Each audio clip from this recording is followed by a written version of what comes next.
शिव की कथा कह रही है।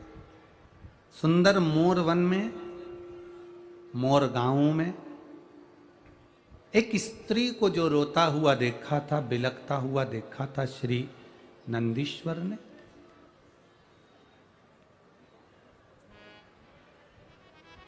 उस स्त्री को बिलखता हुआ जानकर, कराहते हुए जानकर नंदी ने माता पार्वती जी से जो विनय करा था,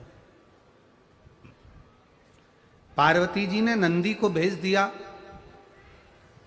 जाओ नंदी,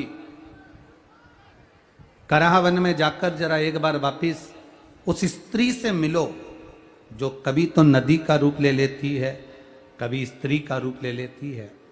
उन मोरों से मिलो जो कभी वृक्ष का रूप ले लेते हैं, कभी मोर का रूप ले लेते हैं।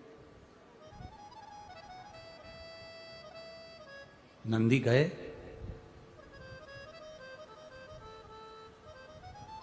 और नंदी ने जाकर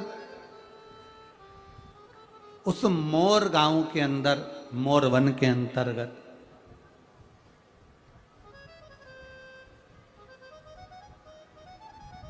नंदी कुछ देर बैठे।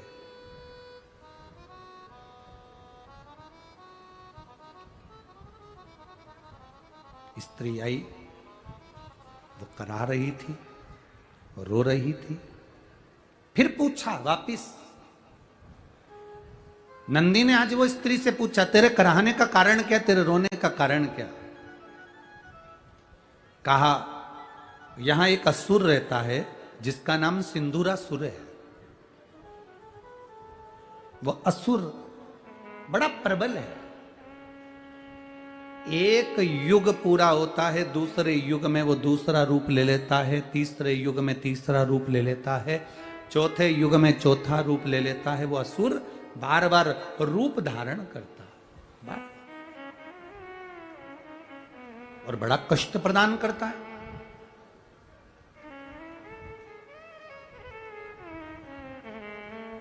स्त्री ने कहा, ये जितने वृक्ष हैं ये मोर का रूप लेते हैं, कभी वृक्ष का रूप लेते हैं, क्योंकि ये असुर बार बार कष्ट देता है। ये सिंदूरासुर बड़ा बड़ा प्रबल दैत्य है। हम बड़े दुखी हैं, बहुत कष्ट है। तुम शंकर जी के नंदी हो।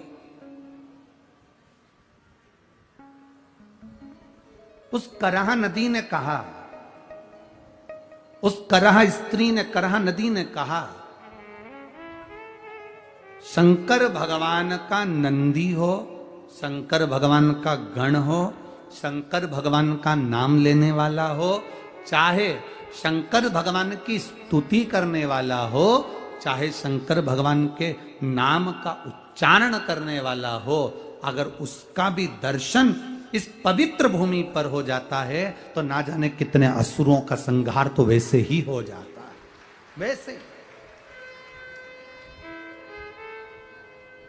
ना जाने कितने असुरों का संहार हो जाता है। कभी आप स्मरण करिएगा, अगर आपके घर में गीता प्रेस गोरखपुर की शिव महापुराण की कथा हो या आपके पास पोथी हो तो उसमें पढ़ेंगे, विद्येश्वर संहिता में लिखा है कि श्री शिवाय नमस्तुभ्यम। ये बोलने वाले व्यक्ति का भी मात्र दर्शन हो जाता है, उसके चेहरे का, उसके मुख का भी दर्शन हो जाता है तो हजारों अश्वमेध यज्ञ का पुण्य फल प्राप्त हो जाता है और हमारे पाप कट जाते हैं।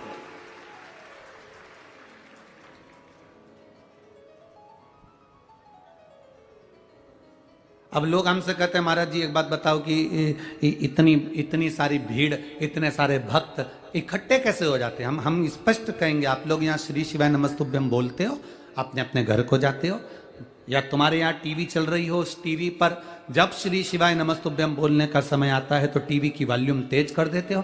जितने घर में सदस्य हैं वो अगर इसका उच्चारण करते हैं, कानों में शब्द जाता है, दीवालों पर भी वो शब्द टकरा कर वापिस आता है, रोमावली में वो शब्द आता है, तो कहीं ना कहीं इस संसारिक जीव का कल्याण निश्चित होता है और उसका उद्धार निश्चित होता है।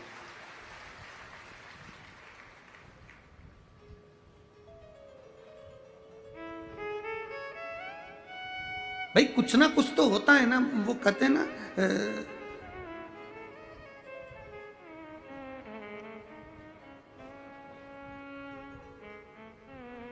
वो कहते ना सबसे ज्यादा दुखी रहती है एक स्त्री। तो पूछा भाई तू क्यों दुखी है, तेरे को तो दुख होना ही नहीं चाहिए, तू तो खुश रहे, भगवान का भजन कर, स्मरण कर, कीर्तन कर, मंत्र जाप कर, काहे को दुखी रहे। अरे गुरु जी काम करती हूं तो सांस फूल जाती है, नी करती हूं तो सासू फूल जाती है। अब बताओ दुखी नहीं तो क्या। मैंने कहा कुछ भी मत कर, सांस पे भी ध्यान मत दे और सासू की गाली पर भी ध्यान मत दे। जब भी तू कोई काम कर, भगवान का नाम लेकर और विश्वास के साथ काम कर, तो ना सासू फूलेगी ना सांस फूलेगी। बस इतना जरूर है, अगर भगवान का नाम लेकर काम करेगी तो तू जरूर फूलेगी। भगवान की भक्ति में तो वैसे ही फूलना।